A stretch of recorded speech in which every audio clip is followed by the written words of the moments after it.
Hi, everyone. Hey, friends. Happy Thursday.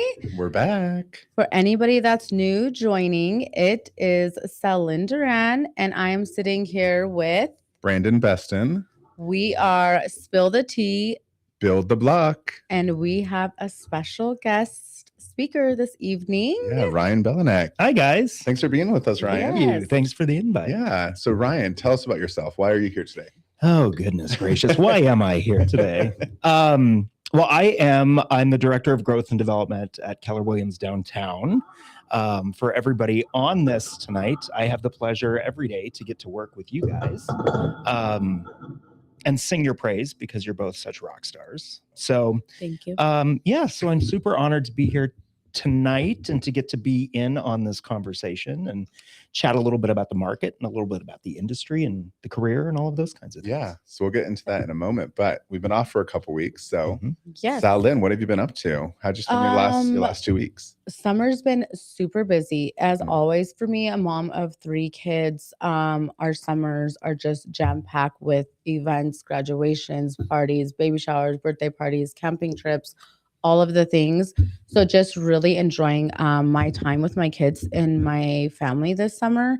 And so I've just been, honestly, I feel like living my best life. And I've just been super happy about my personal life, about my business. I'm excited for what's to come. So I'm just feeling really, really positive versus like, I think a couple of weeks ago, I just kind of, you go in and out of things. Yeah.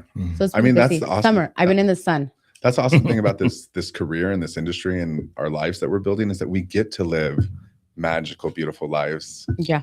Yeah. And it's not always sunshine and rainbows. Yeah. But I do think maybe being out in the sun is what's helping me be so happy. Yeah. A little dose of vitamin D. Yeah. Yeah. So I love podcasts and I listen to podcasts all the time. And there was I was listening to Baby, it's Kiki Palmer. Mm-hmm. She was interviewing Oprah Winfrey, and Oprah Winfrey was talking about like when she was, in her career and the tabloids were always talking about her. She would call her mentor, Maya Angelou, and Maya Angelou would say, "Stop complaining, stop it." She would say, "Stop it, just stop it." Yeah.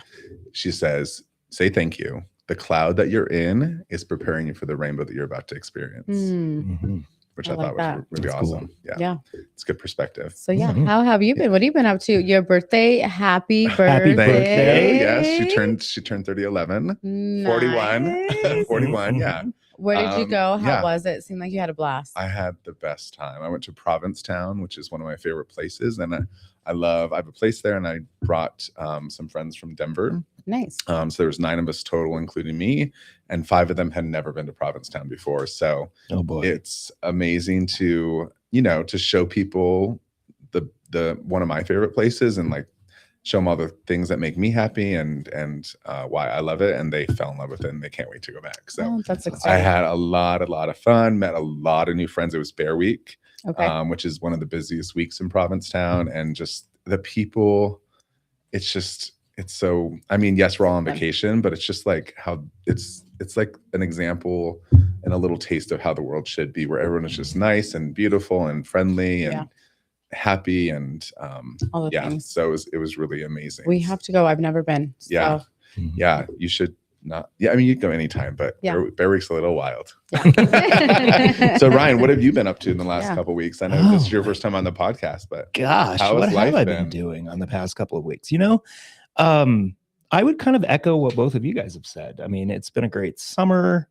I'm I think 6 months now into my position and my role here. And so it's been 6 months. Yeah, it's been 6 months. Congratulations. Yeah, thank you. Yeah, thank you so much. And so enjoying the sun, my personal business, my real estate business is going great. And, a lot of good clients, a lot of good transactions, and then things here at the brokerage just keep getting better and better and better. And so I'm couldn't be happier right now. Yeah. And you just went on a vacation too, right? I think I saw you on did. the beach. Yeah. Where'd you go? Yeah. So I went to Myrtle Beach. My parents had their 50th anniversary. Oh, congratulations nice. to them. 50. Remind us their names. Pat and Nancy. Congratulations, Pat and Nancy. Yeah. Yes, congrats. 50 years is like, I think that's iconic. It's an accomplishment. It's almost like a gold medal to me. I think like that's the hardest. Marriage could be one of the hardest things to figure out and navigate. And so we just don't see 50 years I know. anymore. I know. And so people really sticking together and writing it out. Yeah. It was really special. My mom and I kind of snuck away onto the boardwalk one afternoon. Everybody was on the beach. And we, of course, were having gin and tonics. And we sat in some big beach chairs and we were just chatting about life and all of that stuff. And I said, so tell me what the secret is. And she said, love goes through different phases. And she said, you really go into this phase of just, this is the person that you would do anything for, And she said, you have to be adaptable for the seasons and the changes. Yeah. I'm like, good advice. Yeah. Hopefully that's I'll good find advice somebody for for that at some point. Yeah. Not just for love, but also for business and I think in anything. I think I tell people all the time, even with not only just marriages but any relationship, any friendship requires work. Yeah. And so it's a commitment, you have to show up. And then she said, you'll be celebrating yours sometime. And I was like, well, let's see here. If I meet somebody now, I'll be celebrating that when I'm 95. That'll be fun. Yeah. So there was good. Weather was good out there. Weather was great. Weather was hot. It was supposed to rain the entire week. And we had maybe one afternoon that's good. where we got a little rain shower. So it was hot. And it was nice. The beach was beautiful. Yeah. So we had a good time. Yeah, the pictures looked good. Yeah. I was at that point where I was like, I just need now to take a few days. Yeah. Not think. Yeah. That's important. Yeah. And I think in our industry, in our careers, like getting away and not working is really, really hard because you hope. And I feel like people say when you go on vacation is when you get super busy. Always. And it's kind of like, oh, I just want like one day to not have to respond to like one work email, one text message, like one thing that has to do with real estate you don't want to do, but we get it very rare. Yeah. It's very rare that it comes to this trip I was on it. I had a lot of days where I did not have to do That's amazing. Yeah. Good for you. Yeah. I think I've been able to set up systems and thanks to our office, and we'll get into that. But it's interesting. It's always been important to me, like in a leadership role in a real estate office too, to lead by example, because I tell everybody, I'm like, if you don't make time for yourself and if you don't put up those boundaries, you're going to burn out. Right. And so I've always done that. And I always tell everybody at the brokerage, you know what? I'm out. I'm not going to be monitoring stuff. Like I'm taking that time to actually do it. Yeah. And I think we have to lead by example. Yeah. And we have to remember we're not heart surgeons and we're not firemen or fire people. Yeah. So fire people. Being inclusive. This is an inclusive podcast. So fire women, fire everybody. Yeah. Before we go into what our topic's going to be about this evening, I was at the coffee shop, one of my favorite coffee shops in Thornton, Summer Moon. Yeah. Their moon milk is delicious, but they had like a thing of summer, and I did a little post on my story, like, are you? Because I see people like ready for fall. Already? Yes. No, stop it. It's like, are you a fall person, summer person? What is your season? Spring? Like some people are winter. I'm a fall and a summer, but I'm not ready for summer to be over. No, we got to live in the moment. We got to stop pushing things forward. Rushing through. Yeah. Like that's capitalism and stores and like retail. We can love any season, but we need to remember to live in the moment because tomorrow's not promised to anybody. Yeah. So what is your favorite season? Yeah, Ryan. I love spring. Listen, a couple of years ago, I would be lying if I said that on Halloween night, I didn't shut all of my blinds so no one could see what I was doing and put every Christmas tree up. On Halloween? Yeah, I had a horror movie playing and I was like putting out all my snowmen. So Christmas, winter is your jam. Yep. Fall. Yeah, I mean, you can love it, but let's not rush things forward. Listen, I didn't make anybody else do it. I just shut my blinds so nobody would see me doing it. Yeah. And then, but that's your Halloween thing. So that's living in the moment. Yep, it is. Yeah. Nice.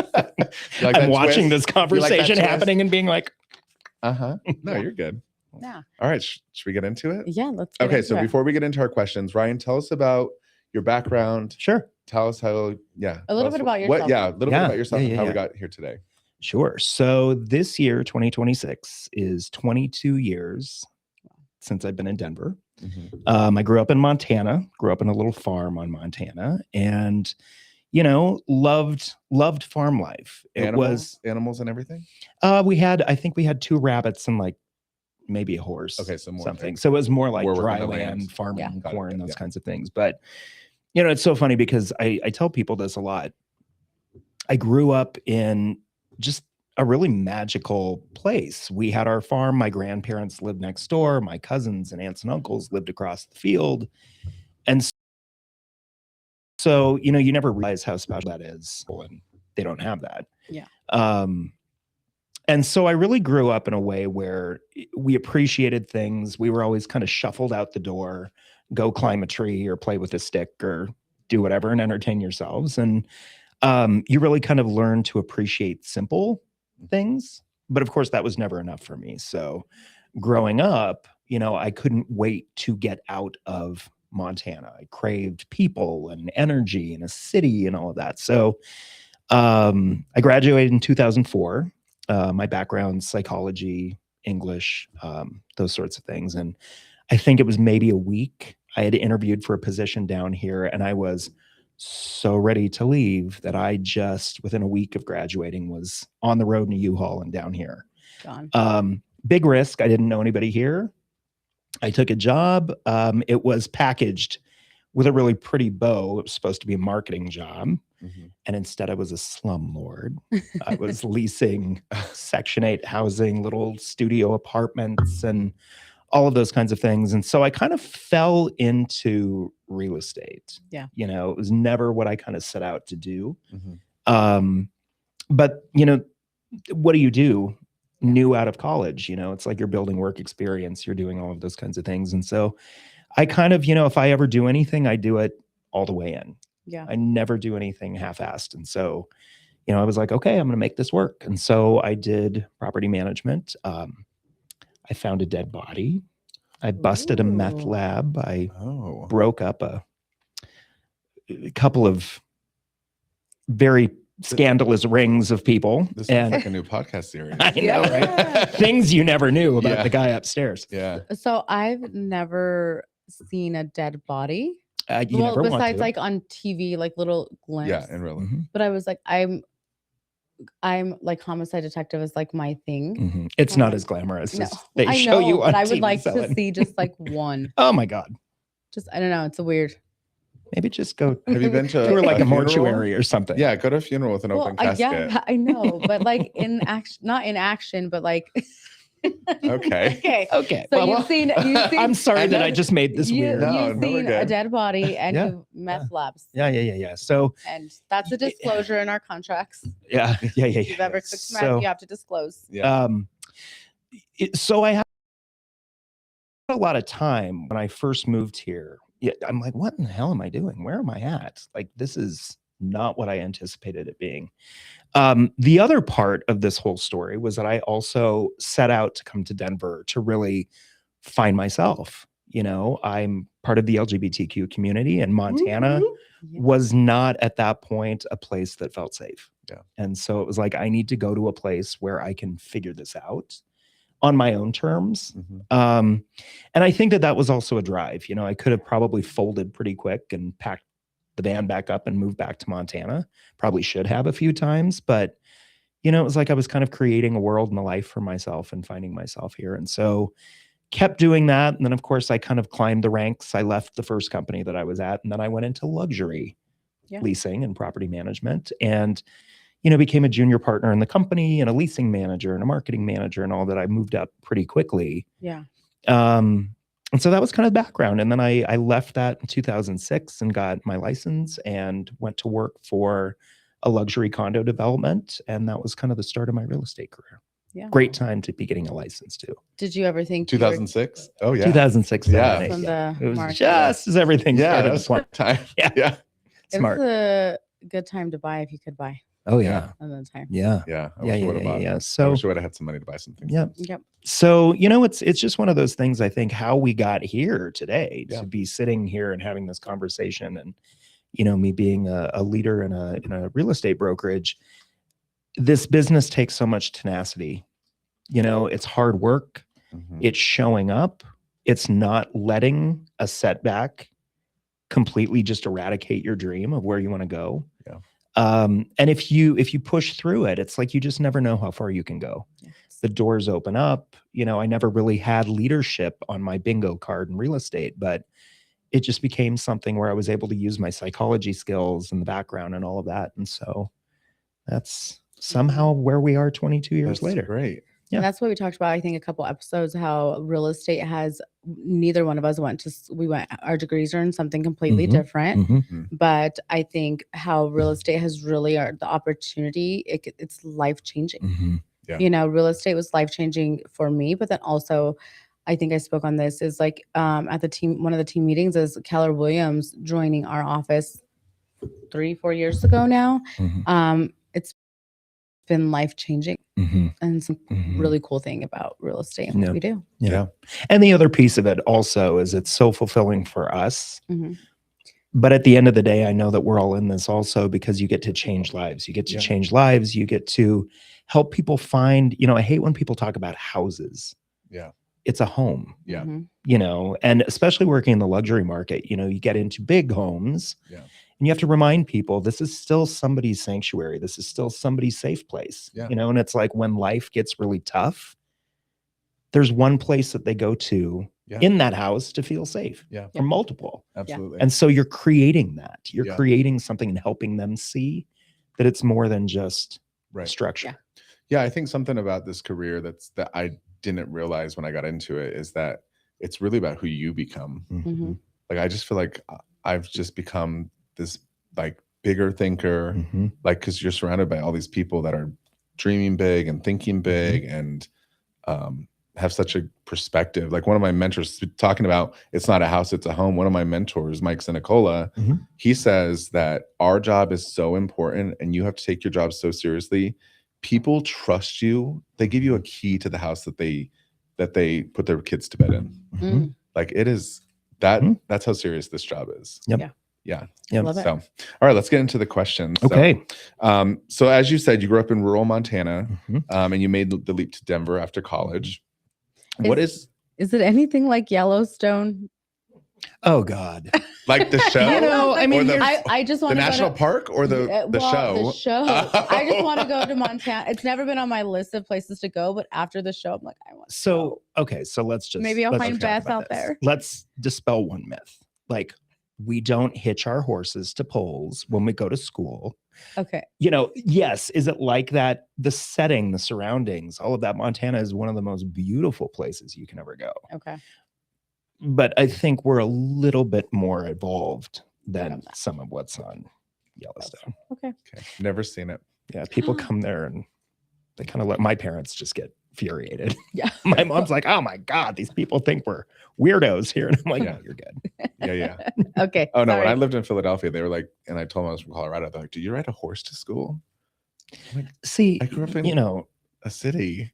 I hear these questions and I'm just like, have you ever been outside of your home? Like, what is wrong with you? It sells you. Yellowstone sells you a lifestyle, or like, and it's people fall in love with it. Yeah, so I just like, I have to ask. Now, Yellowstone Park, I have to tell you both. Never if you've been. not It's on been there, Go. you have to go. Yellowstone Park is one of the most magical, We have to go. That's where the Grand stunningly Tetons beautiful, are, right? Tetons, the Grand Canyon, the geysers, all of yeah. those kinds of things. It's a truly magical, Yeah. beautiful place.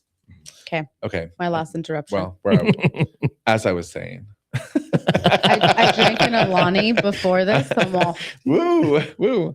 All right. So you grew up in rural Montana, as we talked about. You made the leap to Denver after college. What was it about the energy of Denver and the housing market that made you want to build your life and career here? Yeah. Well, I can't really speak to the housing market because again, when I moved here, it wasn't for a career in the housing market, but the energy. And one of the stories that I can tell is when I came down to interview for the position that I ended up getting, it was in the spring to kind of explore Denver and meet the people and all of those kinds of things. And I'll never forget the hotel that I stayed in was right off of 6th Avenue in Westminster. It was the DoubleTree. That's like right as you turn the corner on 6th Avenue and you kind of head down towards Denver. And I parked and then I was like, I'm going to go explore. And I came around the corner around 6th as it kind of starts to head into Denver and just the buildings, you see the skyline. And I can remember being here and I don't remember where I parked. I don't remember what was going on, but I just remember sitting at night and staring at the lights because we didn't have that in Montana. And that energy and that pulse of the city was electrifying, especially for somebody that didn't see it. Now, to many people, Denver, it's like, that's not even a big city. Yeah. But for somebody that had grown up on a farm, yeah. I just remember it was the first time that I have felt electricity connected. Just kidding. Yeah. I felt connected, and I was like, let's do this. And so it was really just the pulse and the energy from seeing life. Yeah. And buildings. So maybe that is part of the housing market. It was seeing condos and high rises and things for the first time. Yeah. It was cool. Because in Montana, I mean, I've never been to Montana, but there's cities there, right? Like Yeah. Billings Yeah. They have buildings. I mean, yeah. So I grew up in Billings. How tall outside are the of Billings. in Billings? And I think when I moved here, Billings was maybe just under 200,000 people. Oh, okay. So spread out. They're tiny little downtown, but nothing like you come around the corner and you see high rises. Yeah. Okay. Okay. So before stepping into real estate full time, into the residential sales part and the coaching, you spent over 5 years in multiple family leasing, property management, as you said, including managing flagship luxury communities. How did that background prepare you for the real estate sales and being a leader in real estate? Well, it was interesting when I actually, I kind of left the first place that I was at with some of the more exciting stories of my property management career.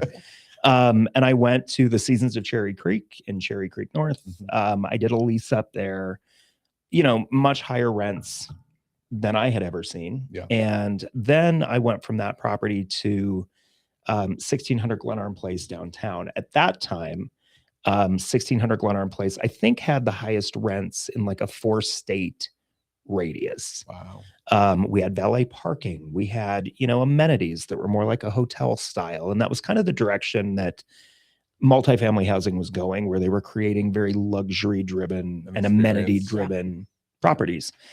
And, what was so great about that is because we were leasing and selling something that was way outside of the norm in Denver, a lot of our trainings in luxury came from going and having, a tour through the Ritz-Carlton or going to the Lexus dealership. And it was really learning what actually luxury sales is about.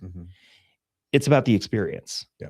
It's about the experience and the convenience and actually creating an experience for somebody. Yeah. And so that, of course, then translated into real estate, where once you learn that it's not just about the transaction, that you from start to finish are creating processes and systems that translate into creating and helping somebody have an experience, it kind of takes things to a totally different level. And so that was really, probably the best thing that I got. You learn how to tour properties and you learn how to deal with clients and those sorts of things. But ultimately, it was learning how to market and sell a product that was substantially more expensive than most other things around it. Yeah. Okay. Into the next question, making the KW connections. Every agent eventually faces a decision about where to hang their license. What brought you to Keller Williams, and what did you realize it was a right long-term, business move to make for yourself and in leadership goals? Wow. What was that? Yeah. There's so many parts to that. What brought you here? Yeah. So, as I mentioned, I've been here now for about 6 months. I had been in executive leadership at another kind of a luxury boutique brokerage. And, I loved it. I loved the brand. I loved the people. But as I mentioned before, I think for me specifically, there always has to be a challenge. There always has to be something new. And when I kind of started to explore opportunities outside of where I was, part of it was, where do I go from here? I've kind of gone up as far as I can go in the role that I had. And again, it's great, but you hit that point where it's like, what's next? I get very bored very quickly. Yeah. And so, this opportunity kind of presented itself. And so I explored it. It was a very long interview process. It was like 3 months of whittling the contenders down. Yeah. And, to be completely honest, when I came in the first time, it wasn't about the brand. It was more about the role that was being advertised and kind of exploring that. Yeah. And the coolest thing happened as I was doing that, because I had sold against Keller Williams for a long time. Yeah. And I had converted people to come to my brokerage that were exploring both opportunities. And so, you know, the things that I had in my mind that I would use against Keller Williams, as I started to explore the brand, I was like, that's not actually true. Yeah. Where did this come from? One What's of the this? questions, like the myths, you know? Mhm. Yeah. Mhm. And so what I found really quickly was, for me in leadership and in real estate, it wasn't because, you know, I still produce, I still have clients. Yeah. There were so many tools and opportunities for my clients for exposure that I started to kind of identify as well. So I'm like, you know, from a personal standpoint, this is going to benefit my clients. Mhm. Always number one, Yeah. because that has to be solid. And then beyond that, you know, where do I go from this role? You know, let's say it's 5-10 years down the line. What does that look like? And there are so many opportunities in Keller Williams to continue with coaching, to continue with, you know, regional positions, or, you know, whatever you want to do. It's such an incredibly large company that there's so many opportunities, and not just for me, but also for Yes. leaders in our office. And so it was just kind of a no-brainer, you know, that once I started to realize everything that was on the table, then instead of just pursuing it because I thought, oh, this could be a good opportunity, then I started to get a little competitive. I was like, I actually really want this. Yeah. I really want this. And then, you know, didn't find out until January. Yeah. That I was. So during the interview process was making you more excited about. Oh my gosh. Yeah. Because I'm also one that I do a lot of research, Yep. you know, and it was like I started to research this, and I started to just realize the power of Keller Williams. The other thing that was really important for me is in brokerage right now, there are so many mergers and acquisitions and companies that are buying this company. And that was actually happening in my previous company. Our parent company was actually purchased by a big name. And, you know, I've gone through mergers, I've gone through acquisitions, I've gone through all of those different things. And Keller Williams is such a stable, large name that the risk here for me of being able to carve out a new career and not have to worry about all of those things happening was super appealing. Well, and it's you're the one that gets to decide what your next career move is here. Yep. It's not decided what's going to happen. Yeah, what's not decided for you. Yep. Okay, so before we get into the next question, you were saying that as you were going through the interview process, you had these myths or these ideas of like how you would sell Keller Williams against Keller Williams. What are the myths? What was the biggest surprise or the biggest myth that you learned about Keller Williams, if you want to share? Oh, I'll share. It's going to maybe not paint me in the best light, but it's so funny because, you know, I started a boutique brokerage. Yeah. Then we became the company that I was before, and very much so, you know, I hate the word luxury, but it was definitely a luxury brokerage. And, you know, I think I actually posted about this a couple of days ago. Keller Williams, by far, because of the size of the company, sells 2.5 times more luxury properties than any of the luxury brands. Yep. The difference is Keller Williams doesn't lead and come out and say that they do it. No. They just do it. Yeah. Because we have so many agents, right? Because it's not about Keller Williams, it's about the client. Right. And so we've got so much more market share in that luxury realm. Yeah. But in my mind, I hadn't done the research. I didn't know. Yeah. And so admittedly, I was like, oh man, like I'm going to Keller Williams. And then I got here and I was like, oh, we're pretty cool. Pardon my language, but I'm like, holy shit. Like Keller Williams is a behemoth. Yeah. And so that's one of the biggest myths, is because everybody always talks about wanting to be a luxury agent. Yeah. And everybody always wants to aspire to go to these places. And if they knew not just about the amount of luxury that we do, but then also they knew our split model and our capping model and how much more of their paycheck they would be able to keep if they were here, it would be 1000% a no-brainer. Yeah.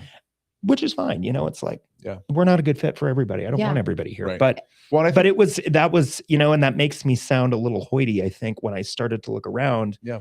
But to come into this and just go, oh my God, like I'm a part now of such a powerful network. Yeah. But at the same time, I also have friends that have gone to luxury brokerages, and they've told me stories over the years of clients calling them who sold their home with somebody else. And they said, well, I didn't reach out to you because my home isn't the nicest one in town, or it's not the fanciest one. And if I ever heard that from one of my clients, it would be like a dagger in the heart. Yeah. Because it's like, I'm here for everybody. Right. Well, and what you said about when you were saying about luxury, when you were working at the luxury leasing, that it's about the experience. It is. And so really, like, yes, we say when you think of luxury in real estate, you think of multi-million-dollar homes, but really it's about the experience. And we should be providing luxury experience to all clients, no matter the price point. Yep. And I think that's what Keller Williams does well, is that and Gary Keller says it all the time, like, our job, we're in service to buyers and sellers. That's our job. No matter the price point. And I think one thing that I love about Keller Williams myself is the network, right? Like you go to these big conferences, and so to have your luxury listings like plastered to every Keller Williams office around the world, that's only better for your clients. You go to these conferences and you meet people from all over the world who also sell luxury. It's like we have one little hub to connect it all together. So I think that's like an amazing thing. And we've been doing calls here the first Wednesday of every month with our and I've been on the calls, and he's a huge top producer out in California, and he is like, we should be treating all of our clients like luxury clients. Is it Brady? Because Brady and Sandel. he He's does. great. Yeah, I think they sell. I want to say, and I could be wrong, like 100 homes. Yeah, they have a closing every day out in Palm Springs, and he's like, every client should be treated like a luxury client, because you are really selling a lifestyle, a dream. You're selling something, not just a house, but you're selling something, a home, right? This is where you have Thanksgiving dinner. This is where you have backyard barbecues. Like so you should be selling it across the board. It's really interesting too, because, I think part of the sad thing about our industry, I think, is, in many different social circles, realtors and real estate in general has a really bad rap. It has a really bad rap. And I think part of that stems from some of the agents that you see on television, in different shows and different things. And, it's all about them. It's all about the car that they roll up to. It's all about what they do, their lifestyle. And I even watch, different social media from different luxury agents. And I'm like, what does this do to potentially ever give a nugget of good information to the consumer, right? And it's become so them focused that it's like, where does the client live? The client is the superstar here. Yeah. It's their home. It's their purchase. We should have a server mentality, because it's like, we are providing service. And the better service that you provide, the more luxury experience you're providing for somebody. Absolutely. So nice. I love it. Okay. So the next question, defining growth and development. As you are the director of growth and development, your role isn't just about recruiting, but it's also helping the agents succeed. What are you seeing now in your typical day? What are agents coming to you for in regards to coaching them or helping them within their business, for not just agents coming to our office, but agents already in our office? What does that look like for you on a day-to-day basis? So it's definitely shifted. I've been coaching agents for a long time now. And I think one of the things that's really important to remember is that the way that we do real estate now is completely different than we did real estate a couple of years ago. You know, things that used to work aren't working anymore. You know, we've got AI and we've got all of these different things now that, like it or not, we have to integrate. We've got to be talking about these things. We have to be learning about these things. And so I think now my coaching and my development, there's two things. I think number one, there's always an aspect of growth and really an evaluation of what are you doing and how are you doing it, right? Yeah. At the end of the day, I think what's important for people to always remember, and you two are some of the best agents in our office at doing this, it's always about the connection with your sphere. It's always about staying plugged in with the people that you know, love, and trust. Yeah. You know, everybody always looks for new tools, or they think that there's always like a silver bullet kind of something that's going to help. And I'm like, if you're not out with your people, spending time, answering their questions, and just being present, it's never going to change. So in your community. Right. So that's always like the one thing. But, you know, I mentioned before, my background is psychology.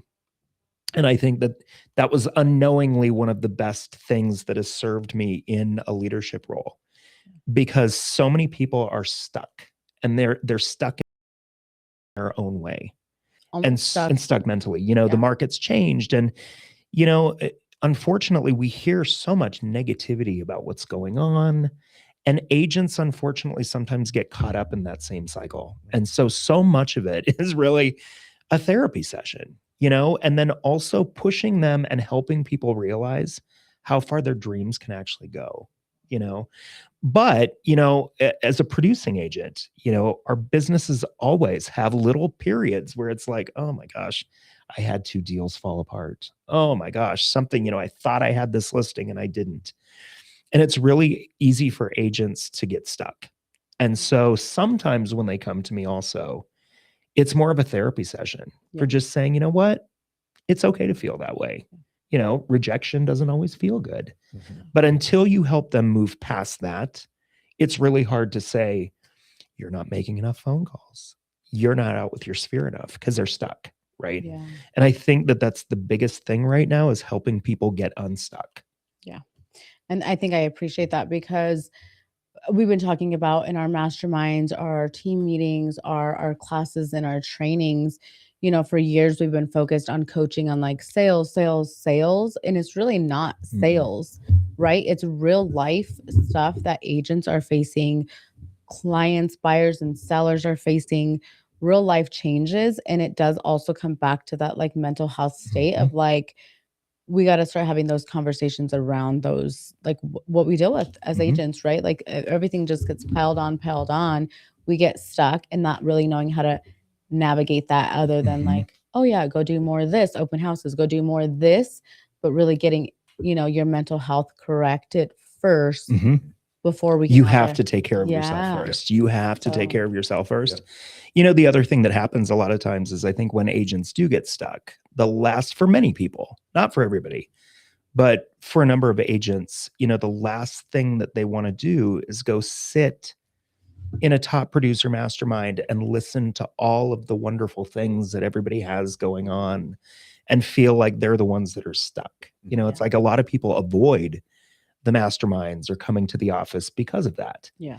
And I think, you know, is that always the right thing to do? Maybe, maybe not. But you have to help people through that to help them understand that it's like, it's okay to feel that way. You know, I'm not going to tell you that it's not. However, the longer that you back away from doing anything, the longer it's going to take for any movement to happen. So absolutely. Okay. So do you want to go on the next question, or you want to kind of like, let's, what would you tell him? Like any agents, kind of like the point of this podcast was to highlight Keller Williams, why we're here, why we love our office, but then also for anybody thinking about getting into real estate, any agents stuck in the real estate market right now, kind of like what that looks like, how that feels, what Keller Williams has to offer. Things like that. Like anybody like on the fence of like, hey, I want to start my real estate career, but do I do it? And then any agents that are just struggling in their businesses right now with our crazy market in the world, like what are the answers? Yeah. It's a big question. Good Yeah. luck.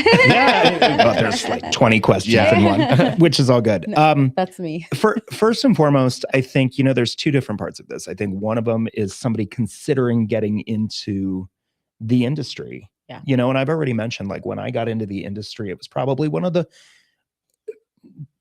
arguably worst times. I got in right as the Great Recession hit. I didn't know anything different. Yeah. Right. I didn't know anything different. And so you learn how to be successful. And you can learn how to be successful in any market. So first and foremost, I think anybody considering being in this business needs to do it because they want to be there, because they have a passion for it, and not just, I like to look at homes. Mm-hmm. You have to have a servant mindset. You have to be not always attached to the outcome, right? Amen. And you also have to not listen to the noise, because this market is not a terrible market. No. This market is a different market than it was before, but I'm surrounded by people in this room that are crushing it, right? So listening to, oh my God, I can't believe you'd want to get into that industry right now. Do you know what's happening? It's like, you know what? No. There are so many opportunities. And I think for anybody considering or agents in it, you always have to remind yourself as well that it's like, we are the ones that have all of the information. We know what's actually happening, right? Is it a great time for everyone to buy or sell? No. Yeah.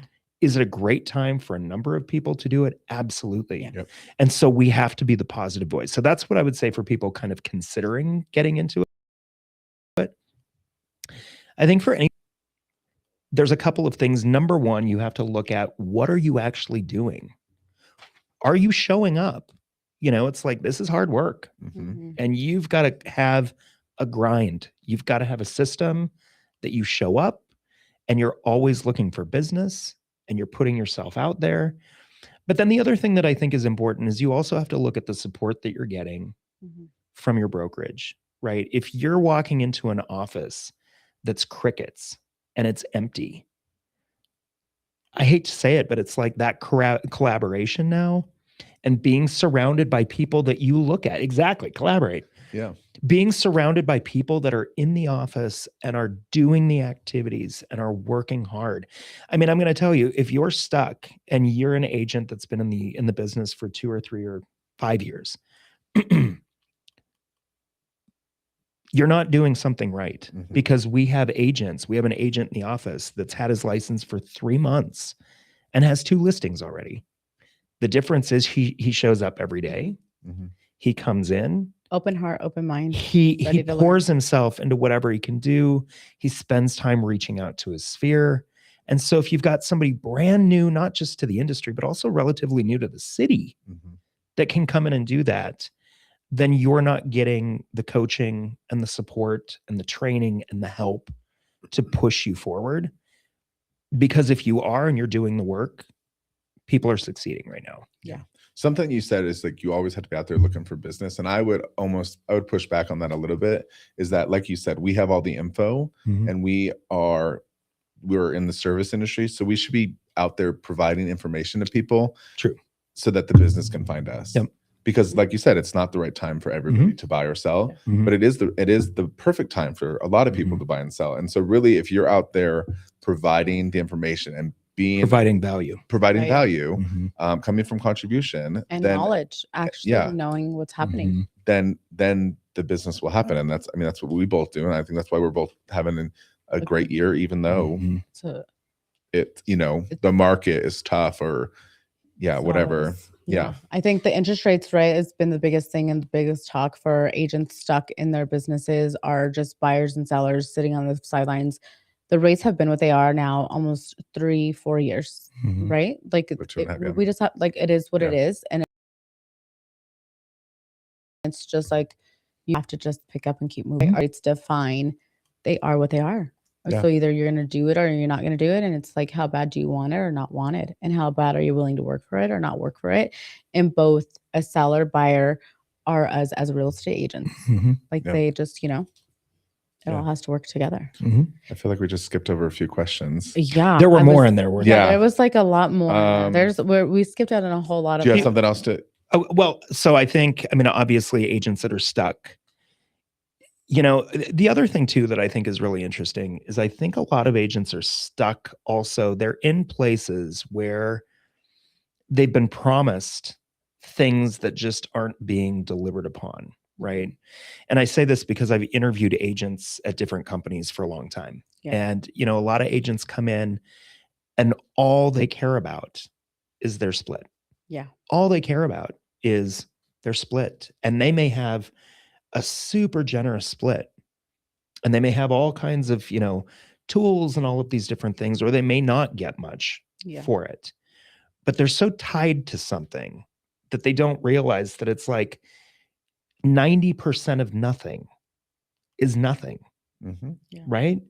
90% of nothing is nothing. And one of the lines that I've always used with people is I'm like, well, do you want 90% of a grape or do you want 80% of a grapefruit or a pineapple? You know what I mean? It's like, but at the end of the day, if you're not doing any business, you're not making anything. Yeah. And so you have to kind of do an assessment and look around and say, what do I get and what should I expect in return? You know, if there's all kinds of classes and masterminds, and that's what I can say about here. Like, I had to look at the calendar when I first walked in here and I was like, I think our agents are overwhelmed. Yeah. I think they're getting bombarded by so many things that they can't even keep up with it, you know? And so our problem was, do we have to pull back a little bit? Should we scale things down a little bit to make sure that people can actually attend everything? Yeah. I would rather have that than have, when was the last time you were in your office? What was the last good class that you attended? And they kind of get a blank stare and don't know how to answer it. So, yeah. And that's, I think, the only way to learn, right? Like, you can't, no matter how many years you're in the industry. My TC was like, I knew you were going to always be successful when you first got licensed because you were asking all the questions. You were never afraid or embarrassed to ask a question, stupid or not. And I still ask because I want to know and I want to understand, but to be better, right? Like, we read books to become smarter and learn about different things in the world. And so I think it's the same thing. You have to continue to learn. Yep. And this industry is so interesting because, you know, so much of the education that you get is by practical experience doing things. And if you've not done that, right, just being able to sit. Oh my God, what's happening over there? I am so sorry. Which is this new light. So I usually, my mom is always like, your face is shiny. And I'm like, I'm glowing like J-Lo, but I'm just like melting. Melting under this. Is that better? So much better. There we go. Clean up on aisle 5 over here. Menopausal. I was like, what's happening over here? Okay, what were you saying? I don't quite remember what I was saying. One thing, if I could interject a little bit. Please, come on, producer. So you guys talk about like all of the classes and all the trainings that are offered, but it's not like the office is hiring a bunch of people to do these classes and to do these trainings. It's everybody in the office that's pouring back in. And that's what's so magical and so good about the office. I know thank you for that. Cause I also remember now where I was going with all of this, but I think for any of us, you know, just sitting and listening to a situation somebody's working through, or when people are sharing, you know, oh, well, when I'm working an open house, this is actually what I say when I greet someone, or this is a different way of phrasing this. It's hearing all of these things and soaking it up and going, oh my gosh, I never thought of that. I really like that approach. I like that style. Or that doesn't work for me, but maybe I could try this. And those conversations of being surrounded by people, like for any of us that have been new, it's like, that's when I've grown the most, is when I've showed up to a class and been like, years ago, I'd never done an inspection before, but listening to how seasoned agents were handling things, all of a sudden, you know, it gave me so much more perspective on what you should do and what you shouldn't do. And so if you're not surrounded by people that are having those conversations, you're missing out on the education and also being able to develop as an agent.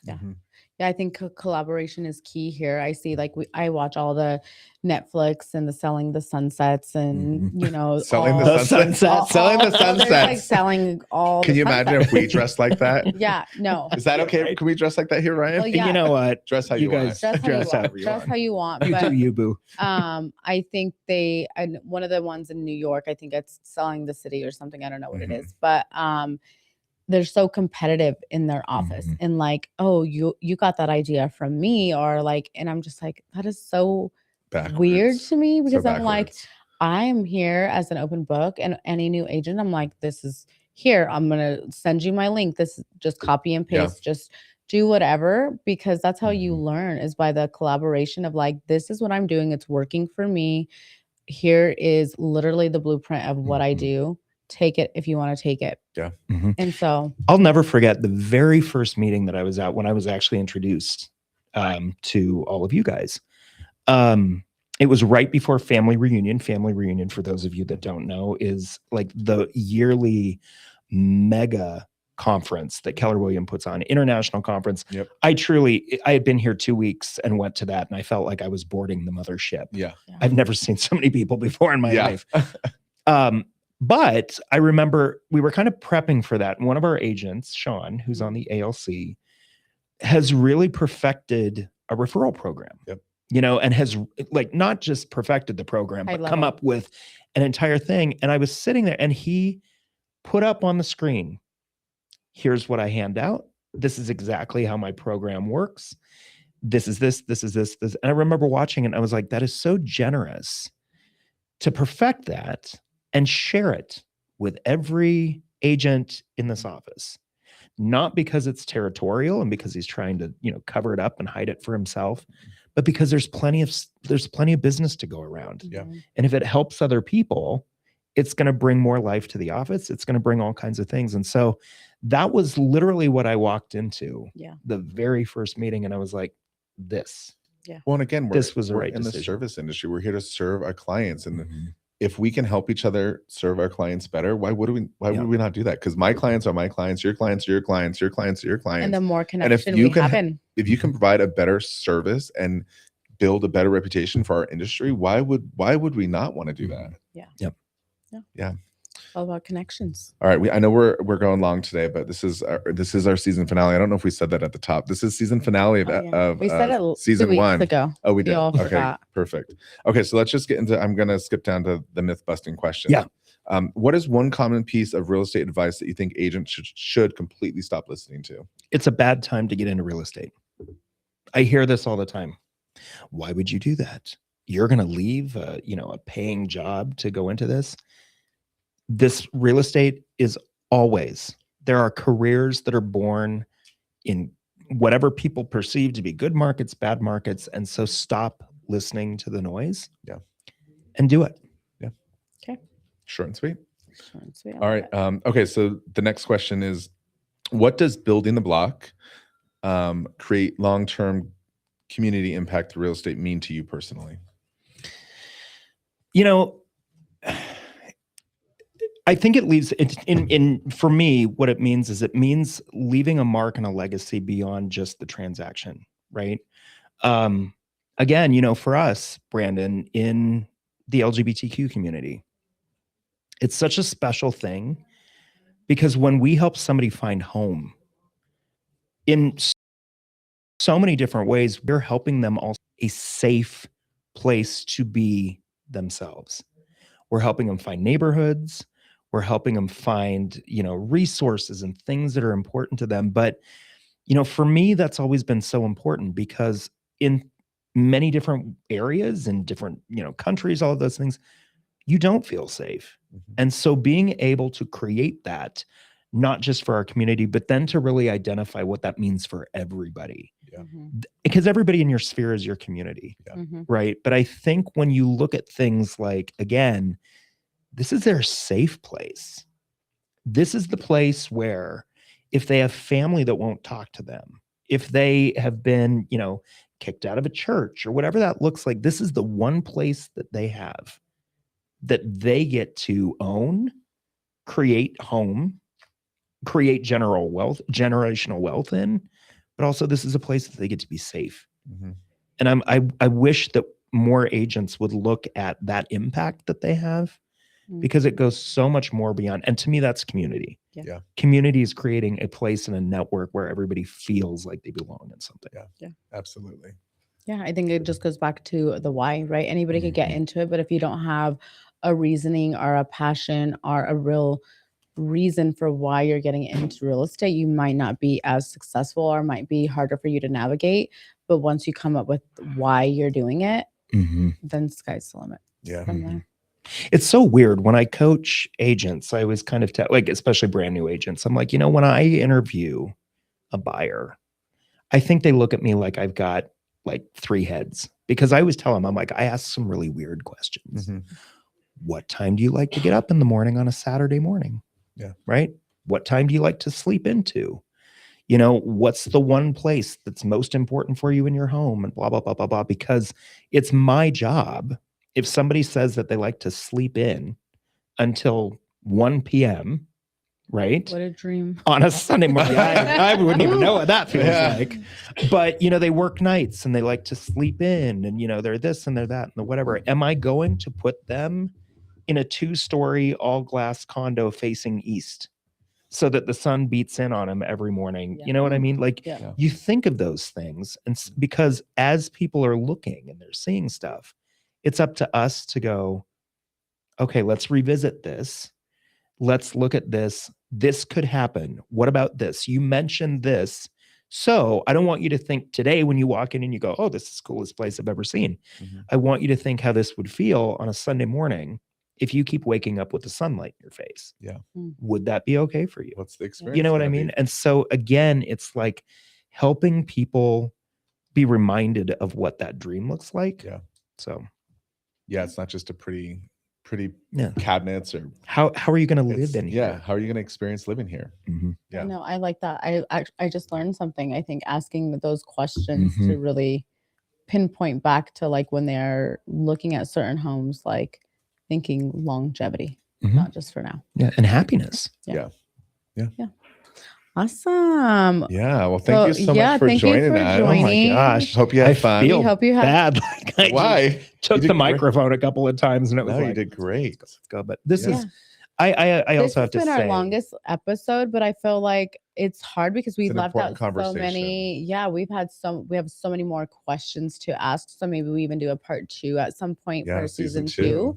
But I think it was great conversation Yeah. and really good connections here with who you are, where you come from, your relations to Colorado, the way that the two of you connect, and how you brought so much good energy into our office, and then just people exploring getting into real estate, because we've talked throughout the season how it's been life-changing for us, Yeah. but then just having real talk and spilling real tea about our current market and the state of what it's looking like, and the scarcity mindset and all the things that of just being stuck. well, and I have to say how proud I am of both of you, right? One of the things that I think was just, the icing on top of the cake was to walk into a place where you have kick-ass rock star agents that are crushing it in volume, crushing it with their clients, and that show up authentic and kind and helpful and collaborative and all of those kinds of things. And like I couldn't ask for better ambassadors at the office. You just make us all look like a place that I think everybody else would be nuts not to want to be part of. Yeah. So thank you both. I think people are nuts not to be here too. Yeah, I think so too. Yeah. I think you're all nuts if you're not here. Yeah. My husband 4 years ago was like, you might as well go and just see what it is. And then if you don't like it, then you could always go back, to where I just had to go see, because you hear all those myths about Keller Williams. They're going to take your leads, all these crazy things. And it's like, It's wild. it's been Couldn't be life-changing. far. Couldn't be it's been further from the life-changing truth. for me. I'm one of the lucky ones. I started here. So you've never even I've left? been here for 14 years and I've never left. Yeah. And trust me, I've interviewed with every company under the sun, and there's just nothing that I see that beats it. There's really no other reason. It's really and yes, like it's all the tools and the systems and blah, all the things, but it's the people. It's this. It's the opportunity to be authentic. Yep. Yeah. I love So. it. So we're All going to right. wrap up now. Yeah. So thank you all for joining us for season 1 of Spill the Tea. Build the Block. Yeah. Season 2 is coming in September. So we are taking the month of August off. We're going to do some revamping. We're going to do some planning. We're actually really excited because season 2, we're going to actually take the show to the block.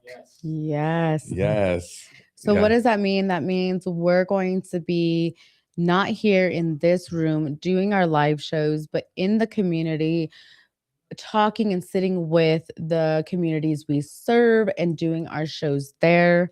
Our producer is going to learn some cool things. Hopefully my brother, if you're watching, which he usually does, he is a producer, so he needs to come and teach us how to use the machines to, we want an intro song, an exit song, all the cool things. Don't give it all away. Oh, okay. Well, I want them to be excited about what's to come. There's a lot to come. What kind of powder to use under these new lights? Oh God, my mom's probably like, girl, wipe your face off. Yeah. So season 2 is coming. So stay tuned for that. Again, thank you for your support. Thank you for tuning in. Thank you for watching. Thanks for the engagement that you guys have given. As always, if you're an agent wanting to get licensed, if you're an agent stuck or maybe questioning other brokerages, we're going to share Ryan's information in the comments. If you have any questions about real estate and wanting to buy, sell, or invest, we will also drop our Google page in the comments. That is the first step to starting whatever that step is for you. And then any feedback. If you like to see episodes and topics talked about in the next season, drop those in the comments or DM us. Yeah, something you're interested in. Yes. Exactly. Remember to follow us on Instagram, TikTok, Facebook, and subscribe to our YouTube channels. So I am the Best in Homes team everywhere. And I am SalLynn, Colorado, because I'm SalLynn, Colorado. I just heard that for the first time. Oh, yeah. That's great. You've been saying it all season. Did I just say it? Maybe I just pronounced it correctly. That is amazing. Yeah. So, and I'm best on homes. So the best. Wow. Best on homes. Yeah. So, we always like to shout out different companies. Since this was a real estate episode and for real estate focused folks, we're going to shout out Rocky Mountain Title, which is our in-house title company. They're a great title company, provide great service. They're local, amazing. If you need them, they pick up the phone. So that's who I work with. That's who I work with as well. And that's also another key point of what keeps me here is we have like an in-house title company where we can just go upstairs and ask questions about things that we need to know, pull histories on homes before we list them. So Rocky Mountain Title, thanks for all the support that you've given to me, to Brandon, to our office, the agents here in the office. And that is it for season 1. Well, no, we still have one other company to shout out. Oh, who? Our producer. Oh, yeah. I'm telling you, it's hot in this room. So special thanks to our producer, Josh, who's been our producer all season, helping us behind the scenes. On the magic mic, the God mic. But Josh is also a lender with Barrett Financial. So if you need, if you're interested, if you have questions about lending, fill out the Google form and we'll get you over to Josh as well. Yeah, he's amazing. Yeah.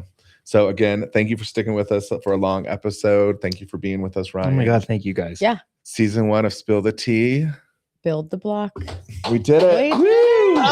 Yes. Yeah. All right. We'll see you next season. Bye, everyone. Have a good, fun, safe weekend. Adios.